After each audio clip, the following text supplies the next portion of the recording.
생명의 빛 되신 예수님이라는 제목으로 오늘 하나님 말씀을 준비했습니다. 여러분, 이 세상을 우리가 살아가는 동안에 소중한 것이 많이 있지만 그 가운데 뺄 수 없는 것이 빛이라고 생각합니다. 아까 일부 시간에 전체 불을 다 꺼봤습니다. 한 1분 동안. 앞뒤에 앉아있는 사람을 누가 앉았더라 하고 더듬어 살펴도 알 수 없는 칠흑 같은 깜깜함이었습니다. 그리고 다시 불을 켰더니 환해지는 겁니다. 여러분, 하나님은 기원이 없으신 분입니다. 인간이나 이 우주 만물은 기원이 있습니다. 그래 시작이 있지요. 그러나 하나님은 영원 전부터 영원 끝까지 영원하신 분입니다. 그런데 하나님이 어느 시점에 기원을 하십니다. 태초에 하나님이 천지를 창조하시니라. 이렇게 창세기 1장 2절 성경 첫 장 첫 절에 기록이 되어 있어요.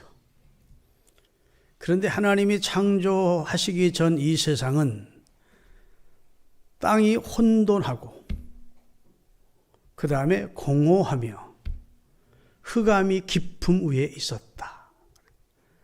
이렇게 질서정연한 코스모스와 같은 이런 우주가 아니라 아주 혼돈하고 아무 만물이 지어지기 전이니까 공허하고 깜깜한데 어느 정도냐면 흑암이 깊음 위에 있었대요. 그냥 흑암이었다라고만 표현해도 될 텐데 빛이라는 것은 조그만 여명도 없었으니까 흑암이 깊었다 이렇게 되죠. 그런데 하나님께서 빛이 여호와께서 가라사대 빛이 있으라 이렇게 첫 번 선언이 빛이 있으라는 겁니다. 그러니까 빛이 있었고 빛이 말씀에 따라 빛이 있었고 여호와 보시기에 좋았더라 이러면서 빛이 이 땅에 주어지면서 혼돈한 6일 동안 하나님이 천지와 만물을 창조하시는데 혼돈한 이 세상을 질서정연하게 하셨고 공허한 이 세상을 우주 만물 아름다운 것으로 채우셨고 충만하게 채우셨고 흑암이 깊은 무에 있던 깜깜한 세상에 빛을 비춰주심으로 창조의 사역이 시작되게 된 것입니다. 그래서 빛이 없었다면 하나님께서 창조물을 만들어도 그 창조물이 생존이 불가능한 거예요. 그래서 빛이라고 하는 것은 얼마나 중요한가 하면 모든 생명을 존재케 하기 위해서 하나님은 빛을 먼저 창조하신 것입니다. 이 땅 위의 모든 생물은 빛이 없으면 생존이 불가능해요. 그리고 어떤 식물도 다 빛 쪽으로 향해서 이렇게 기울게 되어 있습니다. 빛은 생명의 근원이에요. 모든 생명에게 생존의 즐거움을 주는 것도 빛입니다. 깜깜해 보십시오. 사람이 사는 맛이 나겠나? 우주 삼라만상이 얼마나 우리가 볼 때 아름다운데 그 아름다운 것을 볼 수가 있었겠나? 지금 21세기는 낮이나 밤 별 상관없이 광명천지가 됐습니다. 밤에도 환하게 불을 켜놓으니까. 그러나 우리 어렸을 적만 하더라도 보름달에서부터 점점 달이 절어들기 시작해서 거의 초장달, 신락 같은 초장달에 뜨는 날에는 더더군다나 날까지 우중충한 날은 별도 보이지 않는 날에는 정말 깜깜했습니다. 시골이. 칠흑 같았죠. 그걸 칠흑이라고 했는데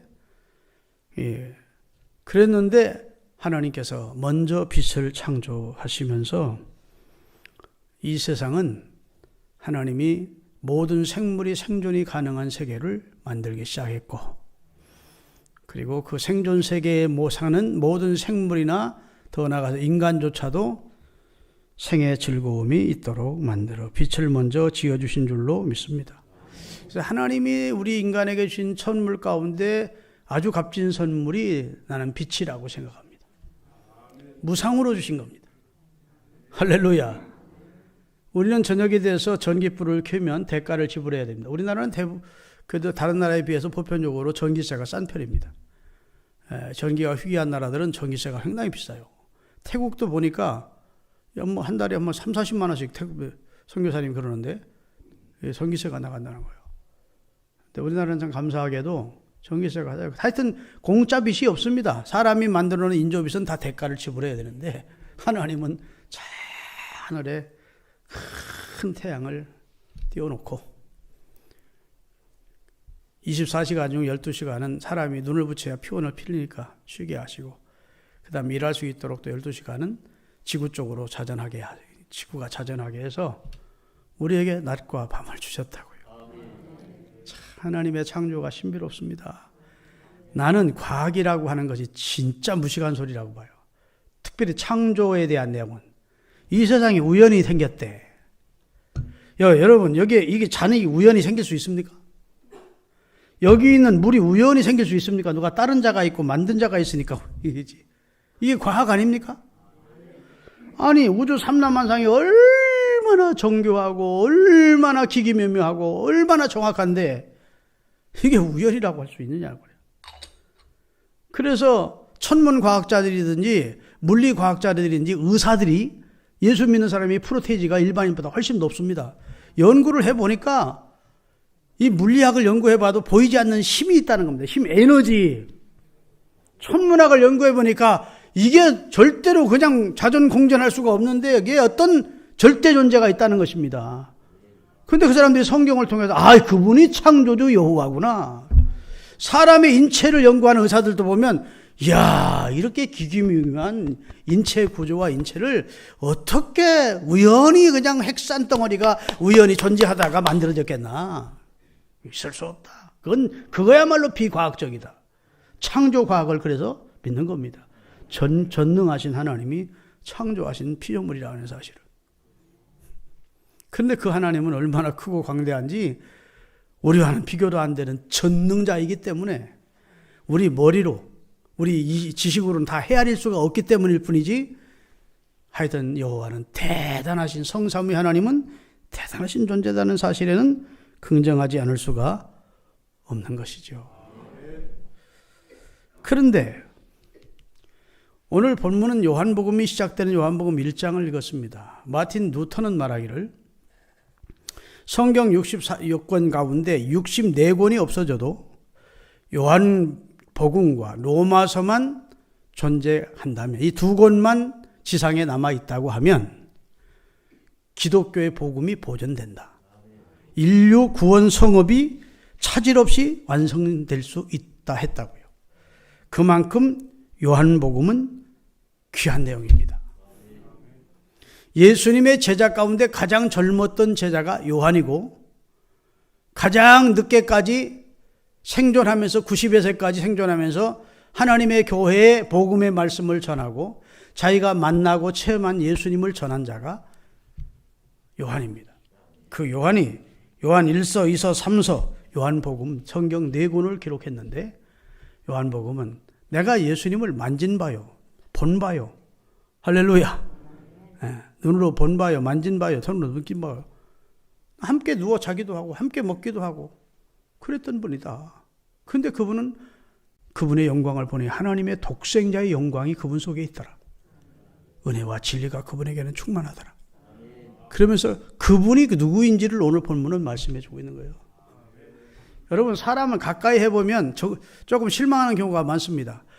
우리 목사님 참 은혜로워, 참 좋으신 분이 하다가도 저하고 한 달만 같이 가까이 생활하면 목사님도 트림하고 목사님도 거짓말 툭툭 하는 거 말도 함부로 하는 것 같고 이렇게 실망할까요? 실망하지 않을까요? 청년 처녀가 연애할 때는 세상에 그 남자밖에 없는 것 같고 그 여자밖에 없는 것 같아도 함께 살아보면 내가 헛봤구나, 내 눈에 문제가 있다, 내 판단력에 문제가 있다 이렇게 생각한다고요. 산과 사람은 멀리 보면 좋지만 가까이 있으면 실망할 것이 많다고. 그런데 요한은 예수님과 3년을 통행해 봤는데 그분은 아버지의 독생자의 영광으로 충만한 분이고 은혜와 진리가 충만하고 그분은 말씀이셨고 그분은 창조주셨고 그분은 생명이셨고 빛이셨다. 오늘 그 내용이에요. 우리와 똑같은 분이더라. 별로 발로 없더라. 한 인간에 지나지 않더라. 이렇게 말씀하는 게 아니에요. 그분은 창조주로 계신 말씀으로 계셨던 말씀이라. 자, 그래서 요한복음 1장 1절입니다. 태초에 말씀이 계시니라. 이 말씀이 하나님과 함께 계셔요. 그러니까 말씀 따로 있고 하나님 따로 있으니까 이거 성부 하나님을 말하는 게 아니에요. 성자 예수님을 말씀, 로고스로 말하는 겁니다. 말씀과 하나님이 함께 계셨는데 이 말씀은 성삼위일체 가운데 한 분이셨다. 그리고 나서 2절, 그가, 그 말씀 대신 예수님이 태초에 누구와 함께 있었어요? 성부 하나님과 함께 계셨고 만물이 창조될 때 그가 지은 바, 그로 말미암아 지은 바 되었으니 그분이 지으지 않고는 이 세상에 많은 한 가지도 만들어지지 않은 것이 없다. 다 그분에 의해 만들어졌다. 자 보세요. 창세기 1장을 보면 땅은 혼돈하고 공허하며 흑암이 깊은 위에 있었고 하나님의 신이 수면에 운행하고 있었대요. 창조 전에. 그런데 하나님께서 말씀 대신 그리스도를 통해서 말씀하시면 그 말씀하신 대로 성령이 창조하는 역할을 하셨다는 겁니다. 인간이 오물조물하고 중언부언하고 하는 그런 말이 아니에요. 예수님의 말씀은, 하나님의 말씀은 권세 있고 능력 있고 진리 되시는 말씀입니다.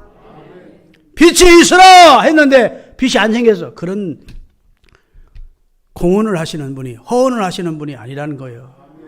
생명의 능력으로 나서로야 일어나라니까 죽음에서도 살아나는, 청년아 일어나니까 나인성 과부의 아들이 장례식장으로 무덤으로 가다가 살아나는 그 말씀의 능력을 가지신 그분이 하나님과 함께 수면에 운행하시던 하나님의 신과 함께 성삼위 하나님이 천지 창조를 6일간 하시는데 마지막 날 적은 우주와 같은 인간을 창조하시고 그 인간에게는 다른 생물에게는 하지 않은 특별한 행동을 하시는데 행기를 후 불어넣고 생명을 만들어 주시고 그를 위하여 먼저 만든 창조물들을 그에게 위탁하고 복을 주셨다는 거예요.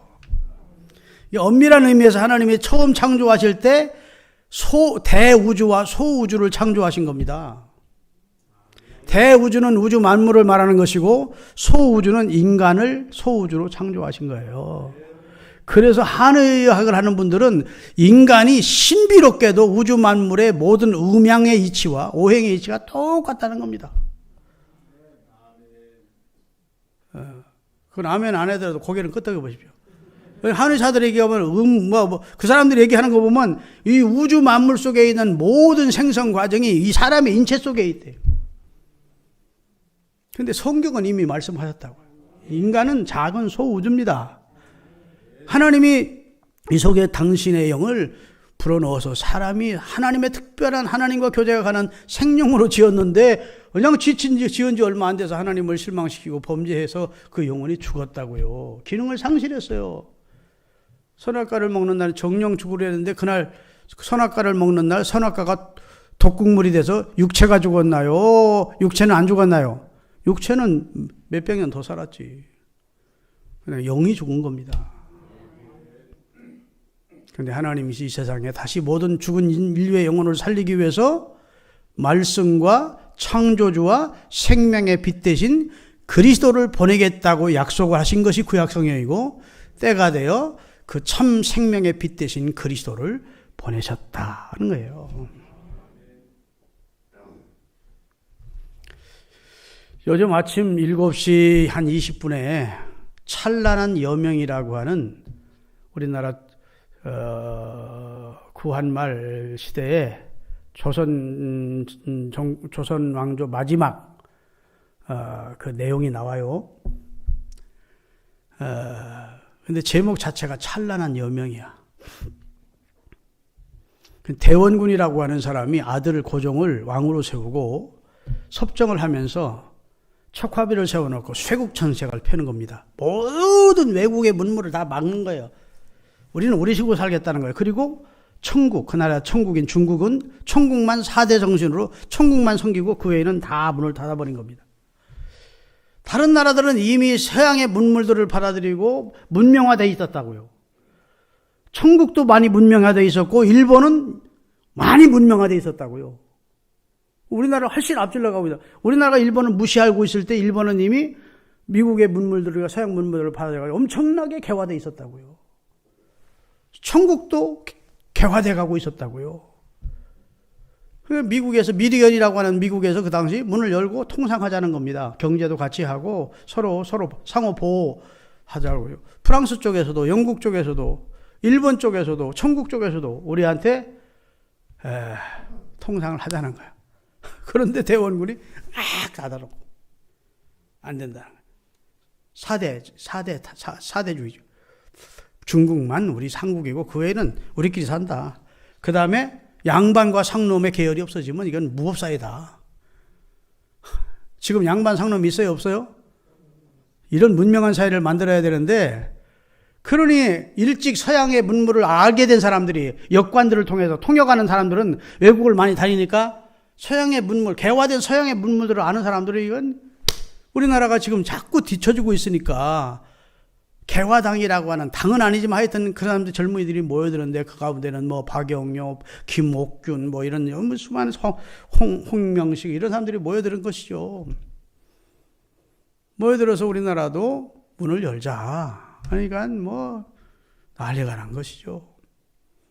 그리고 또 대원군 시아버지와 민비 씨 며느리 간에 막 엄청난 고부 간의 싸움이 진행돼서 시아버지는 천국으로 볼모로 잡혀가게 만들고 뭐 그다음에 천국 의지하고 그다음에 여기 또 김옥균이는 할 수 없이 개화를 시키려니까 일본에 뒤를 놓고서나 개화를 해보려고 그러고. 그런데 여러분 저는 역사지만 안타깝게 생각하는 것이 그때 우리나라가 스스로 문을 열면 그 사람들의 개화된 사람들의 의견을 받아들이고 스스로 문을 열어서 이 나라 저 나라 와서 같이 통상하고 외교부도 만들고 했더라면 우리나라가 이렇게 어렵게 되지 않았을 텐데 무력에 의해서 억지로 문을 여는 상태가 됐으니까. 그러니까 천국과 일본의 싸움이 그 다음에 러시아의 싸움이 안에서 일어나면서 그냥 뭐 고종시대 때 막 난리가 내고 그다음 민비라고 하는 명성왕후는 일본 사람들의 칼에 의해 죽고 이런 뼈아픈 역사를 남긴 겁니다. 근데 요 근래 지금 비춰주고 있는 것이 뭐냐 하면 알렌이라고 하는 미국 선교사, 의료 선교사가 들어와서 개화당에 서 칼을 7번이나 맞아 죽기 직전에 있는 민영익이라고 하는 민비의 조카를 살려내는 겁니다. 서양 의술로. 우리나라에는 그때는 사람의 몸을 꼬맨다는 건 있을 수도 없는 사건인 거예요. 그냥 뭐 보약이나 자고 그냥 뭐 한의 허준처럼 그냥 한의나 이렇게 했지 사람의 몸을 꼬맨다?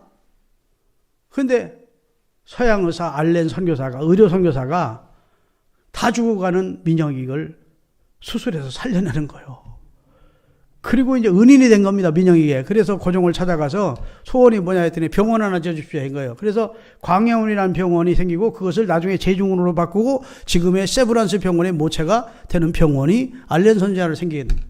그러면서 언더우드 선교사가 들어오고 아펜살레 선교사가 같은 날 들어오면서 우리나라가 개화되기 시작하는 거예요. 여명, 빛이 들어오기 시작한 거예요. 우리나라가 가난과 무지와 미신과 양반 쌍놈 사상과 그 다음에 4대 정신과 이런 것으로 인해서 너무너무 참 빛이 안 보이던 가난에 쪄들어 있던 하루 한 해만 흉년이 들면 막 굶어 죽는 사람들이 막 빌빌에 막 길가에 널려 있던 그런 나라가 복음의 빛이 들어오면서 병원이 생겨지고 학교가 생겨지고 교회가 생겨지면서 이 민족이 개화되기 시작한 거예요. 빛이 들어온 겁니다. 그리스도의 빛이, 복음의 빛이 들어오면서 우리나라가 빌국 130년 지났지만 130여 년 만에 세계 열강 가운데 지금 어깨를 나란히 하는 나라로 하나님이 세워주신 거예요. 여러분, 옛날에는 문명이라고 하는 것이 강을 중심으로 해서 문명이 형성됐습니다.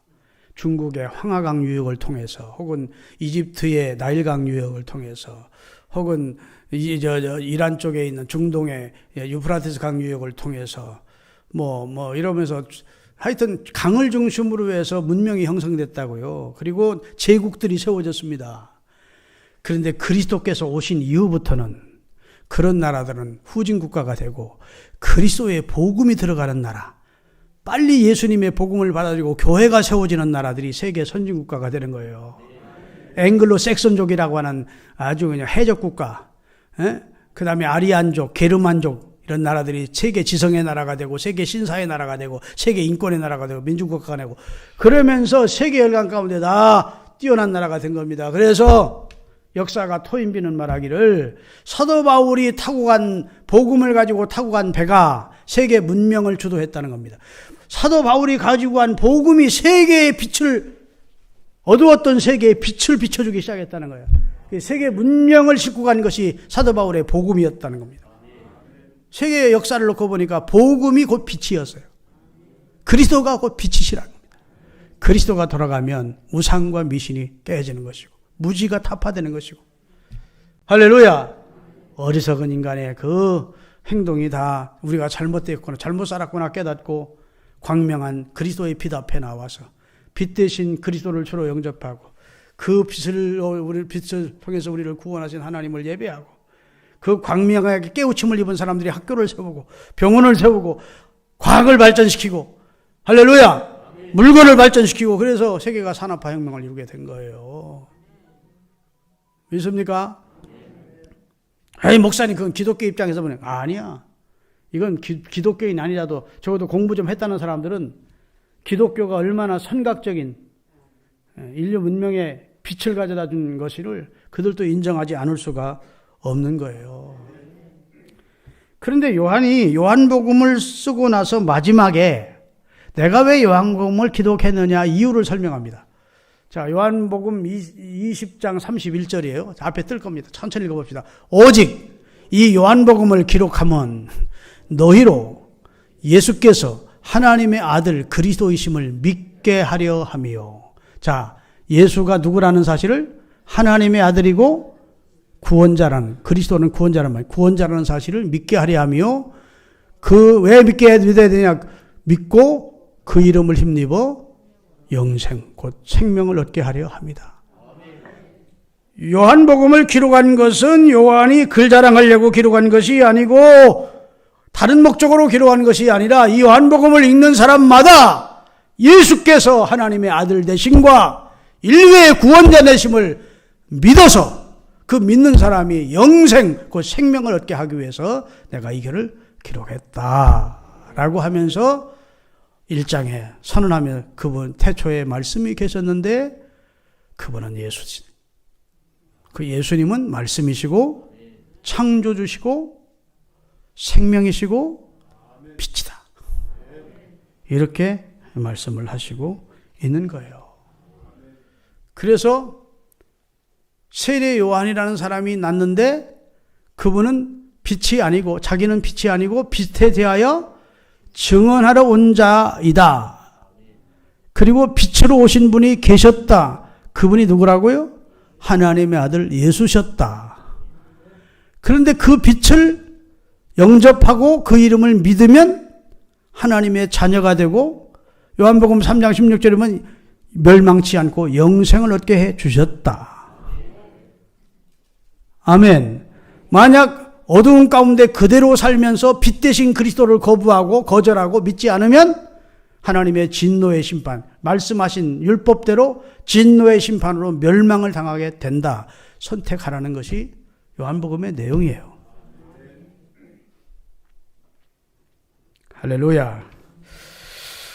고린도 후서 4장 6절을 띄우겠습니다. 다 같이 어두운 데서 빛이 있으라. 누가 그러셨죠? 창세기 1장 1절에 1장 3절에 빛이 있으라고 선언하셨던 그분이 누구예요? 하나님이에요. 어두운데 혼돈한데 공허한데 흑암이 깊은 멍에 있던 어두운데 빛을 비치라고 말씀하셨던 그 하나님께서 예수 그리스도의 얼굴에 있는 하나님의 영광에 아는 빛을 우리 마음속에 비춰주셨다. 그건 크게 아멘 하셔야 돼요. 인류를, 이 우주 만물을 창조하는 빛이 있으라 선언하셨던 그 하나님이 소우주와 같은 우리 인생이 어두운 가운데에서 멸망하는 것을 안타깝게 여기시고 하나님의 아들 예수 그리스도 안에 있는 영광의 빛을 우리 마음속에 비춰주셨다. 그 사람이 구원받은 사람이에요. 아직도 예수가 내 마음의 빛으로 다가오지 않았으면 미안하지만 구원과는 상관이 없는 사람. 자, 오늘 본문을 다시 한번 읽겠습니다. 본문 좀 띄워주세요. 태초에 말씀이 계시니라. 이 말씀이 하나님과 함께 계셨. 이 말씀은 곧 하나님이시니라. 그가 하나님과 함께 계셨고 만물은 그로 말미암아 지은 바 되었으니 지은 것이 하나도 예수님 없이는 된 것이 없느니라. 그 안에 생명이 있었으니 이 생명은 사람을 살리는 사람에게 있는 어두움을 쫓아내는 빛이라. 빛이 어두움에 빛이 돼 어두움이 깨달았어요? 못 깨달았어요? 못 깨달아. 어두움에 있는 사람들은 빛을 싫어합니다. 예수님도 그러세요. 어두움에 있는 사람들은 빛으로 오기를 싫어한다는. 왜? 자기 행위가 드러나는 거예요. 빛이 비춰지면 빛의 역할은 사물을 드러나게 하는 겁니다. 그래서 자기의 더러움이 자기의 치부가 드러나기 때문에 어두움을 즐기는 사람들, 어두움 가운데 죄악 가운데 있는 사람 빛으로 오기를 싫어한대요.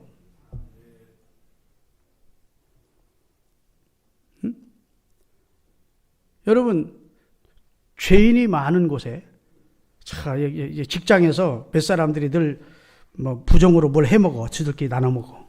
근데 아주 깨끗하고 아주 의롭게 사는 사람이 그 직원의 집으로 들어왔어. 그럼 반가워할까요? 싫어할까요? 에? 몰라요? 아이고, 깨끗한 사람 들어왔네. 그리고 좋아하지 않습니다. 같이 이제 시도해보죠. 야, 이거 들어왔는데 조금씩 다 넣어 먹자. 아니, 나는 안 받습니다. 나는 그런 부정한 돈을 안 받습니다. 그러면 어떻게 할까요? 이 자식 봐라. 내가 그렇게 깨끗해? 쉽게? 너 죄졌어. 그때부터 왕따 시키다가 어떻게 해요?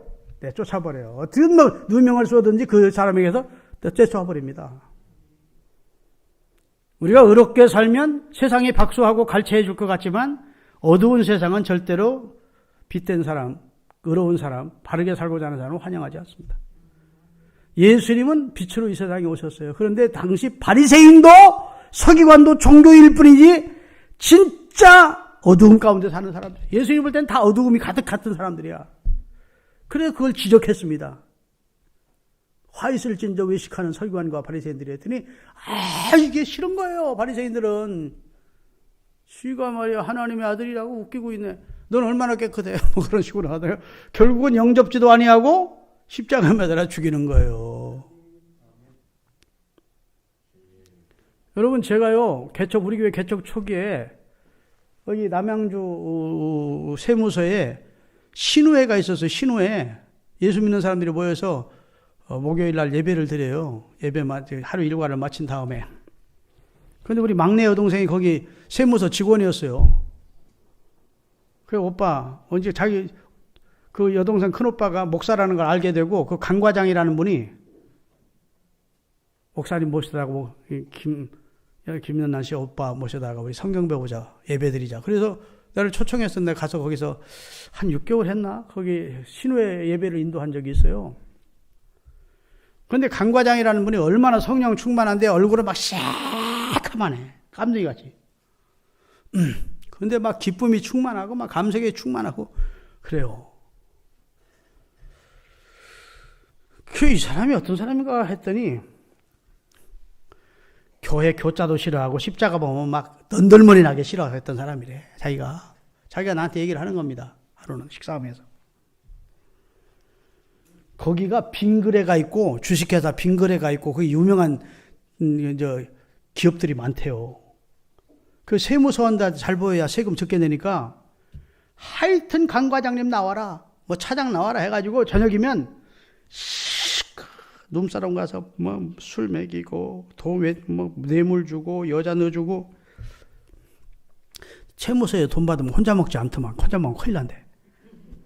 우리 사람들 갖다 주고 아래 사람들 나눠주고. 나 그랬더니 그때는 사나이 중에 사나이 강 과장, 제일 멋진 사람, 제일 인기 있는 사람으로 제가 그렇게 사람들이 좋아했대. 직원들이. 술집에 가도 여자들한테 인기 있었고. 근데 어느 날 몸져 쓰러졌는데 간암, 말기가 된 거. 술을 그렇게 먹으니까 딱 3개월 산다고 그래. 근데 어떤 사람이 전도를 한 거예요. 친척 가운데. 너 그렇게 죄 짓고 살더니 결국은 큰일 안 당했구나. 예수 믿고 천국이라도 가야지. 살려주면 고맙고 너 기도해. 그러니까 사람이 죽게 생겼으니까 여기도 순복음교회 가서 여기도 순복음교회 기도원이 오살리 기도원에 들어가서 금식 기도하다가 주님을 만난 거예요. 말 그대로 빛이 그에게 비춰지면서 치료받은 거야. 성령 충만하게 된 거야. 그래가지고 하나님의 말씀을 조금이라도 알고 싶어서 그 신우회를 만들어가지고 성경 배우려고 그러고 설교 듣고 그렇게 좋아하고 하더라고. 근데 하루는 엉엉 우는 거예요. 자기를 직원들이 그렇게 미워한대. 그렇게 강과장 최고라고 하던 의원들이 자기는 이제 뇌물을 안 받는데 윗사람이 주면 아이 저는 제 월급으로만 살겠습니다. 아래 사람이 갖다 주면 난 괜찮네 하고 돌려줬대. 그랬더니 지가 언제부터 얼마나 말씀대로 사는 게 힘든지 모르겠다고. 그래서 그리스도 예수 때문에 당하는 핍박이나 어려움이면 기뻐하고 즐거워해라. 힘내시라. 내가 그런 적이 생각이 나요. 하여튼 예수님도 빛으로 이 세상에 오셨는데 어두움이 빛을 비워하는 거야.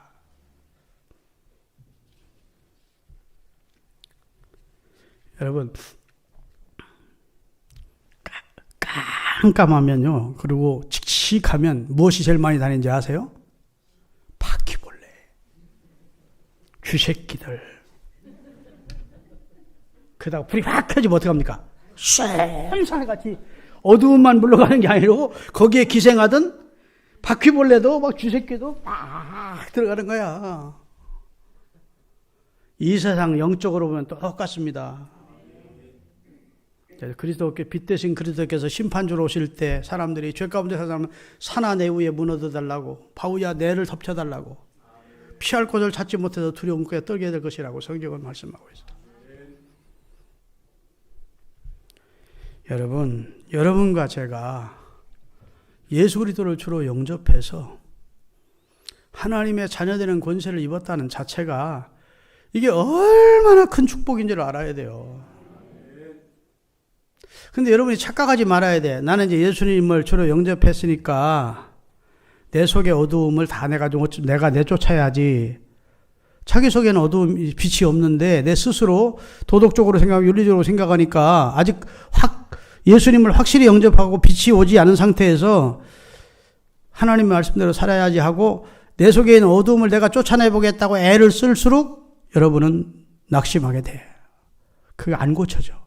중요한 것은 빛 대신 주님이 여러분 안에 진짜 들어오셔야.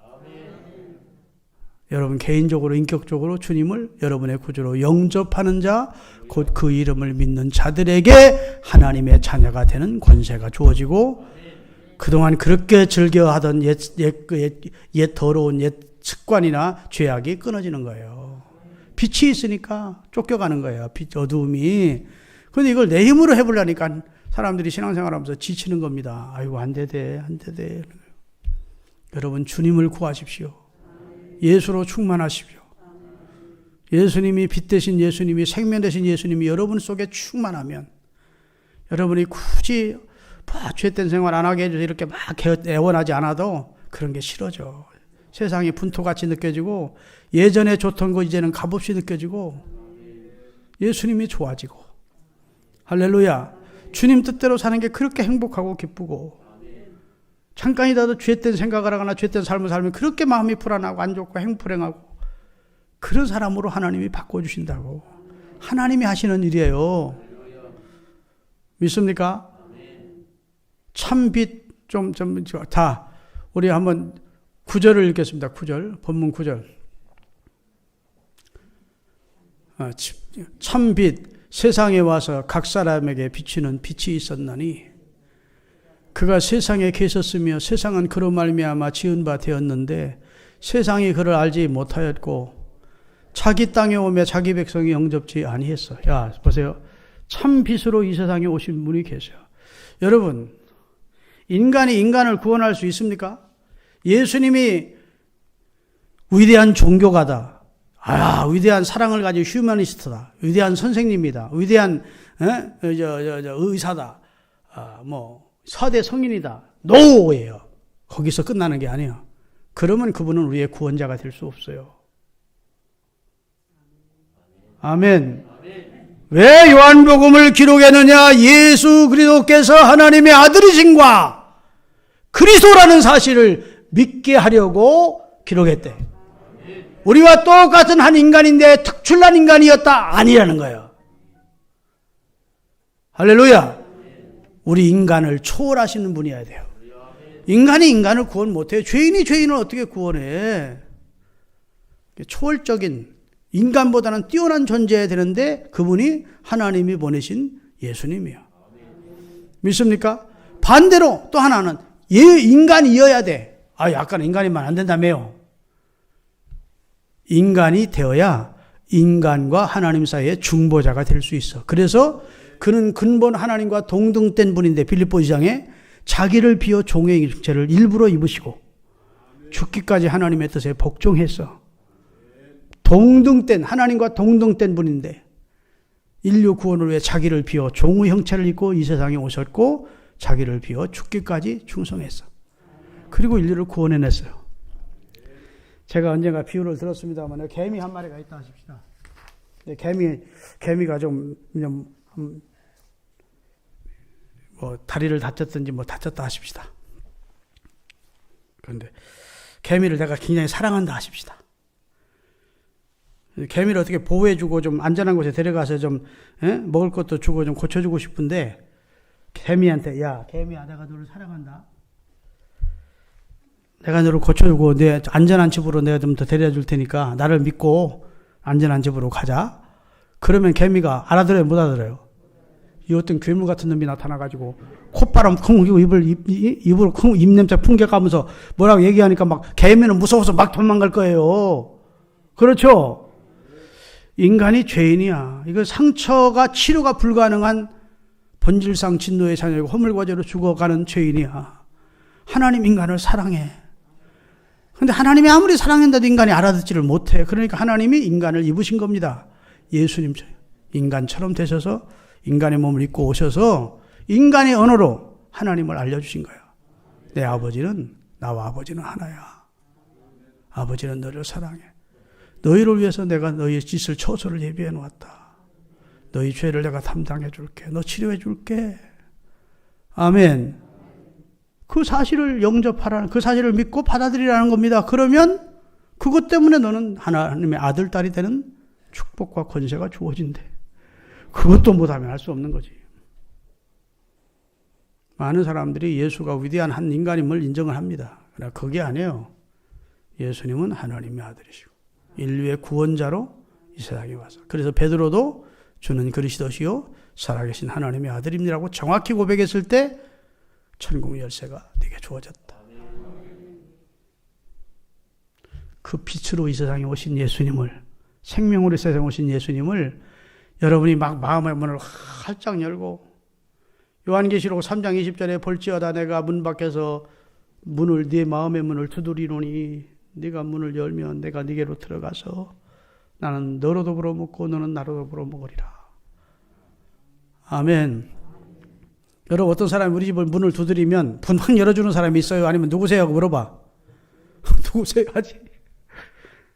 예수님이 우리 문을 두드리면 누구세요? 오늘 예수님이 대답하는 거야. 나는 생명이다. 나는 빛이야. 나는 창조자다. 나는 말씀이야. 난 너를 구원하러 왔다. 그런 문 확 열고 주님 오십시오. 이래야 되는데 그걸 어뚱거리고 예수님 밖에 서 계셔놓고 교회만 들락날락 하는 사람이 많아. 예수님 오시옵소서. 내 중심에 오시옵소서. 예수님을 구하십시다. 여러분, 사람이 살면서 가장 참담하고 비참하고 속이 상할 때가 언제냐? 거절을 당할 때입니다. 당신은 우리 모임에 들어올 수 없어. 당신은 안 돼. 거절당한다고. 부모에게 거절당하거나 자식에게 거절당하는 부모나, 하여튼 거절이라고 하는 것이 가장 상처가 되고 아프고 오랫동안 사람을 아프게 하는 것이 거절이에요. 근데 인간이 하나님의 아들 예수를 거절했대. 사랑으로 생명 가지고 우리 구원해 주러 오신 예수를 거절했대. 자기 땅에 왔는데 자기 백성이 영접지 않고 거절했대. 집주인이 왔는데 전세 사는 놈이 나가요. 이렇다는 것 똑같아. 아니, 만물의 주인이 하나님의 아들이 왔는데 다 쫓아냈대. 그런데 12절에 보면 영접하는 자, 그 와중에도 영접하는 자, 곧 그 이름, 예수 이름을 믿는 자에게는 하나님의 자녀가 되는 권세, 특권을 주셨어요. 이는 혈통으로나 육종으로나 사람의 뜻으로 나지 아니하고 하나님, 따라합시다. 하나님께로 난 자들이니라. 하나님이 거듭나게 해준 자들이야. 여러분은 하나님께로 난 자들이야. 예, 믿음을 가졌다는 게 얼마나 큰 축복인지를 다시 한번 새롭게 깨달으십시오.